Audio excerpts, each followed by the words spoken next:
Being joined now by Shazia from Ukraine.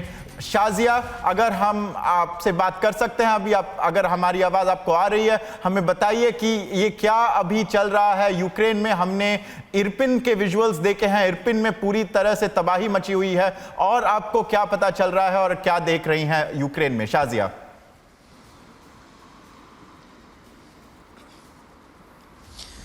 Ji, Republic Bharat की team, सबसे बड़ी team इस समय ग्राउंड जीरो पर मौजूद है और हम लगातार अलग अलग शहरों में जा रहे हैं। इरपिन की आपने बात की, हम बूचा भी गए, हम बोरोजांका भी गए, हम तमाम और शहरों में गए जिसमें हॉस्टमल का नाम भी शुमार है। हम अभी कुछ और शहरों में भी जा रहे हैं। तमाम शहरों में यही स्थिति है कि ये वो शहर है जहां से रूसी सेना को यूक्रेनी सेना ने बुरी तरह से खदेड़ लिया है, लेकिन रूसी सेना के जो निशान है वहां पर अब भी कायम है। लोगों में काफी गुस्सा है, नाराजगी है, लोग खौफ में है। लेकिन अगर मैं कीव में हूं और यहां की अगर मैं बात करूं ग्राउंड जीरो की, लोगों में क्या चर्चा चल रही है, लोगों में क्या मुख्य विषय है बात करने का, तो वो ये है कि अभी जिन इलाकों से रूसियों को खदेड़ा गया है, रूसी सेना को यूक्रेनी सेना ने खदेड़ा है, आने वाले समय में इन तमाम जगहों पर रूसी सेना जो है वो कम बैक कर सकती है, पहली चीज। दूसरी चीज, अब तक जिन इलाकों पर अटैक नहीं हुए हैं उनको भी निशाना बनाया जाएगा, ये बड़ी जानकारी मिल रही है। ये युद्ध को लेकर क्या 44 दिन का समय बीत चुका है, लेकिन हालात जस के तस बने हुए हैं। एक नहीं बल्कि कई बार की टेबल टॉक हो चुकी है, कई देशों ने मध्यस्थता करके मसले का हल निकालने की कोशिश की, लेकिन हल अभी तक नहीं निकला है। 44 दिन बाद भी रूस के हमले यूक्रेन के ऊपर हो रहे हैं और यूक्रेन लगातार पलटवार कर रहा है, लेकिन आगे क्या होगा, अब ये बड़ा सवाल बना हुआ है। अगर मैं यूक्रेन की बात करूं तो आधे से ज्यादा यूक्रेन इस समय खाली हो चुका है। जैसा कि आप सबको मालूम है कि महिलाओं और बच्चों को यहां से बाहर जाने की इजाजत थी, लेकिन 18 साल से ज्यादा उम्र के लड़कों को, यानी कि जो यंगस्टर्स थे, आदमी से, उनको जाने की इजाजत बिल्कुल भी नहीं थी। तो वो सभी यहीं पर है कानून के अनुसार, लेकिन ये सच्चाई है कि आधे से ज्यादा देश जो है वो खाली हो चुका है इस युद्ध के चलते, और बावजूद इसके 44 दिन बाद भी ये युद्ध जो है वो लगातार जारी है। शाजिया, हमारे साथ अब बनी रही हैं।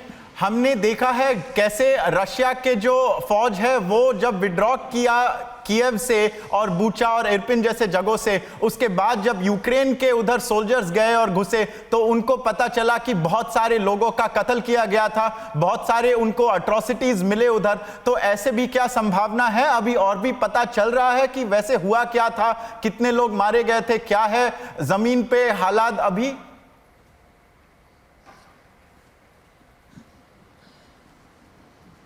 बेशक बूचा का खासकर आके आपने जिक्र किया, मैं यहां पर ब्रोवरी को भी जोड़ना चाहूंगी। यहां पर वाकई आरोप लगाए जा रहे हैं यूक्रेन की ओर से रूस के ऊपर, रूसी सोल्जर्स के ऊपर कि उन्होंने नरसंहार किया है। उन्होंने हमें कई ऐसी जगहों की भी तस्वीरें दिखाई, उनके अनुसार वहां पर ले जाकर के आम लोगों को, आम जो वहां के रहने वाले लोग थे, रिहायशी इलाकों में आम नागरिक जो अपने काम पर से लौट रहे थे या फिर यूं ही सड़कों पर जा रहे थे, साइकिल से जा रहे थे, उनको रोक करके उस जगह पर ले जाकर के मारा गया। ये दास्तां हमें खुद यूक्रेनियंस ने बताई है, रोते बिलखते हुए लोगों ने बताई है। तो ये सच है, बूचा और ब्रोवरी की ये सिचुएशन अभी इस समय बनी हुई है। और बूबी ट्रैप्स की अगर मैं बात करूं तो बूबी ट्रैप्स की खबर बूचा में वाकई सच थी, क्योंकि जिस दिन रिपब्लिक की टीम पहुंची थी उसी दिन ये न्यूज हमें मिली थी कि 49 बूबी ट्रैप्स को वहां पर खत्म किया गया है, नष्ट किया गया है। तो आप इसी से समझ सकते हैं कि सिचुएशन वहां पर कितनी वर्स्ट है, खास करके बूचा में। लेकिन अलग अलग शहरों की बात करूं, अगर मैं बूचा की बात करूं, इरपिन की बात करूं, हॉस्टमल की बात करूं, ब्रोवरी की बात करूं,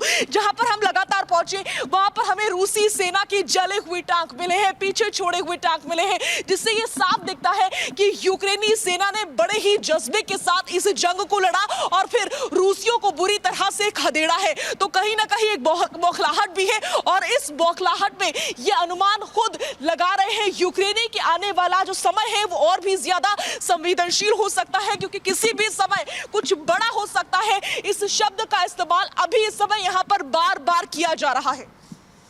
जी धन्यवाद Shazia. Shazia there live from Kiev giving us an update on what is expected on the ground after the Russian troops withdrawal and a sense of the devastation that some of the surrounding areas have witnessed and continue to be uncovered right now in the Ukrainian war zone.